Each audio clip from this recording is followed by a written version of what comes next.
धाराशिव राज्य सरकारकडून घोषित झालेला 2025 मधील 336 कोटींचा पीक विमा मिळणार नसल्याचा आरोप ठाकरे गटाचे धाराशिवचे आमदार कैलास पाटील यांनी केलाय।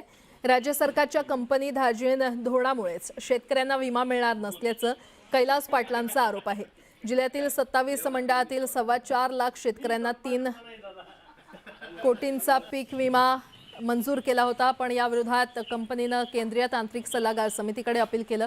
सरकारच्या कंपनी धार्जिण धोरणामुळेच हा विमा मिळत नसल्याचा आरोप पाटील यांनी केलाय।